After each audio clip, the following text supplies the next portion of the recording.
Olá, que a graça e a paz do nosso Senhor e Salvador Jesus Cristo estejam com cada um de nós, hoje e sempre. Neste dia do Senhor, neste domingo, gostaria de ler com você o trecho de Filipenses, capítulo 2, do versículo 12 ao versículo 13, que nos diz assim: Assim, pois, amados meus, como sempre obedecestes, não só na minha presença, porém muito mais agora na minha ausência, desenvolvei a vossa salvação com temor e tremor, porque Deus é quem efetua em vós tanto o querer como o realizar, segundo a sua boa vontade.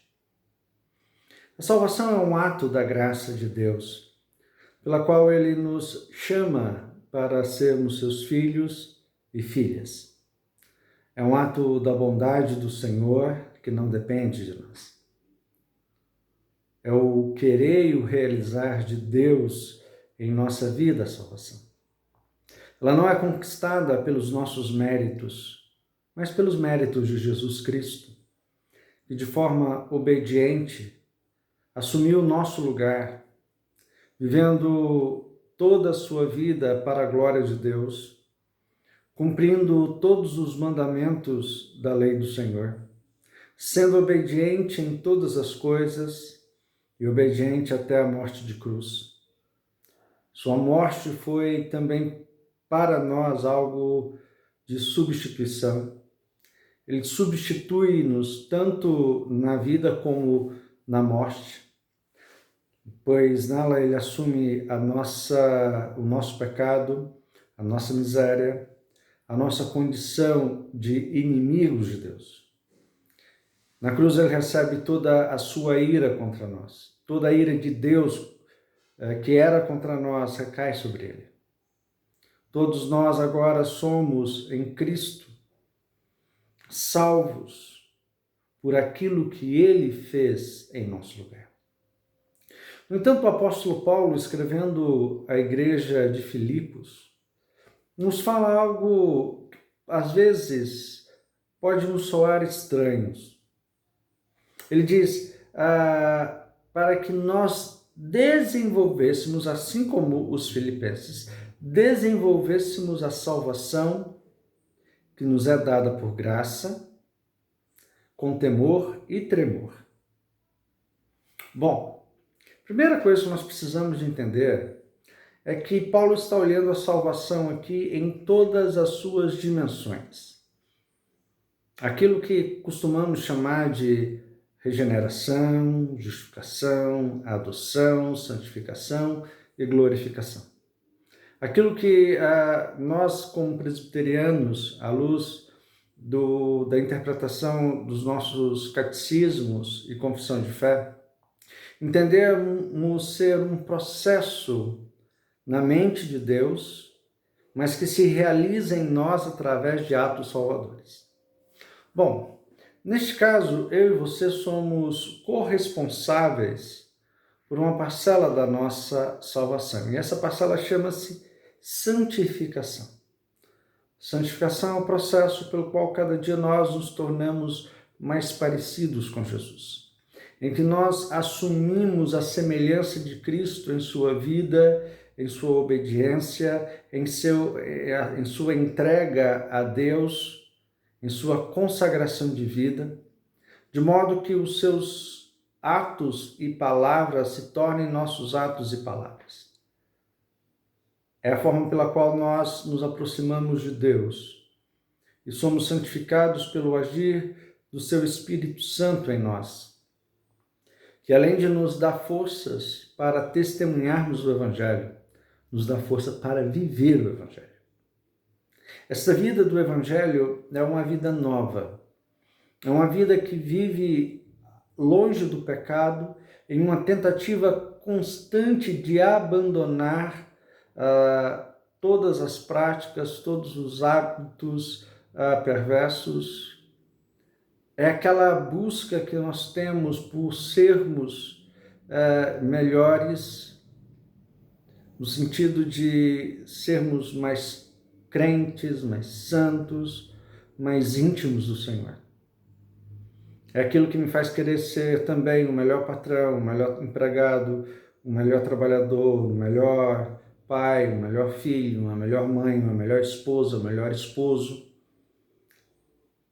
É o que faz com que todas as coisas tenham um aspecto diferente, porque queremos viver como Cristo viveu.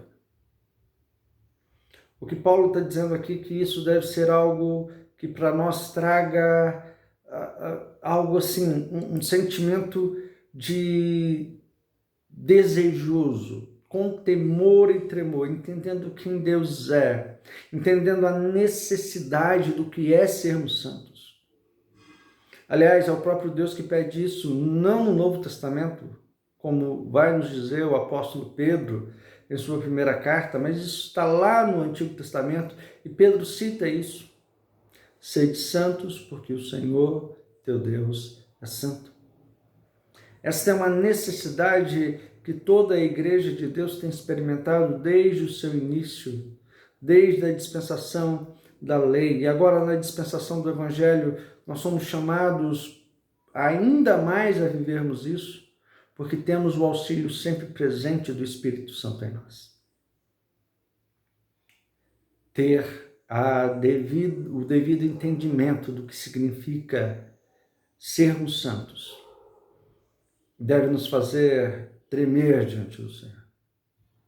Mas não apenas para nos paralisar, como poderia ser pensado, mas para no perceber essa grandeza, também desejarmos essa grandeza.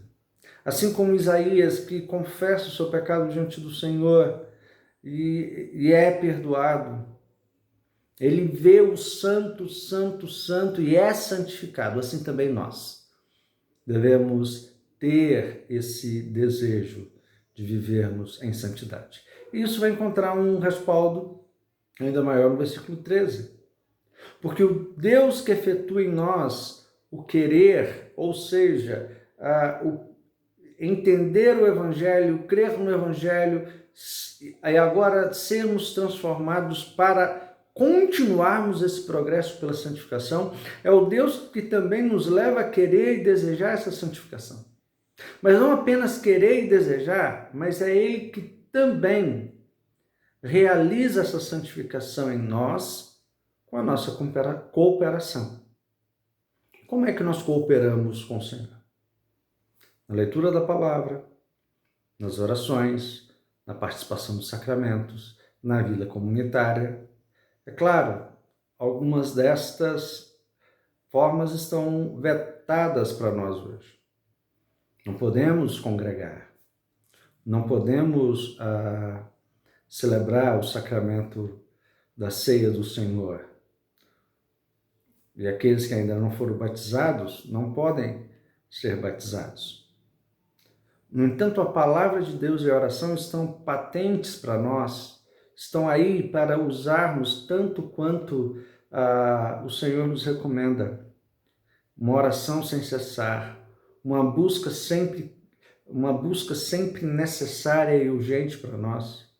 Podemos ter o tempo para ler a palavra, ouvir a palavra. Talvez nunca na história deste mundo houve tão grande proclamação do Evangelho. Você pode ouvir boas pregações, bons sermões, estão disponíveis.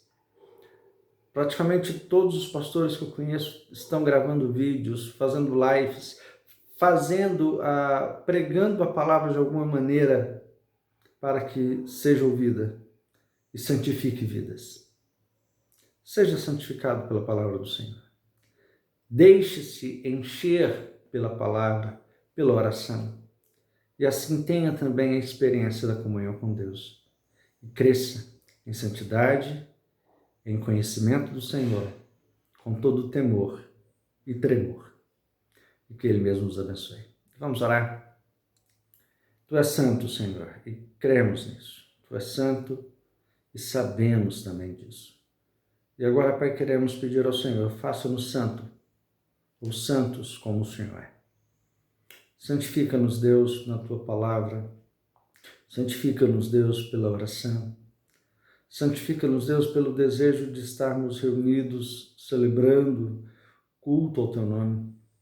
E que nesse tempo, Deus, de reclusão que temos vivido, possa o Senhor nos tornar mais próximos de Ti, mais desejosos, Deus, de vivermos o Teu Evangelho, mais desejosos, Senhor, de nos aproximarmos de Sua graça. E agora, Pai, que o Senhor santifique a vida de cada um daqueles que estão ou vendo este vídeo. Não importa, Deus, se nesse dia ou em que dia for, não importa se nesse ano ou muito tempo à frente.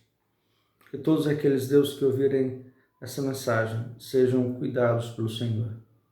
Sejam, Deus, abençoados por Ti. Dá-nos, Deus, o Teu refrigério nesse tempo em que muitos de nós já estamos aflitos, já estamos temerosos, já estamos, Deus, ansiosos por acabar. Mas que o Senhor, Deus, nos reerga, nos sustente, nos faça, Deus, caminhar conforme a Tua vontade. Dá-nos, Deus, sempre que vivemos a Tua graça e a Tua misericórdia.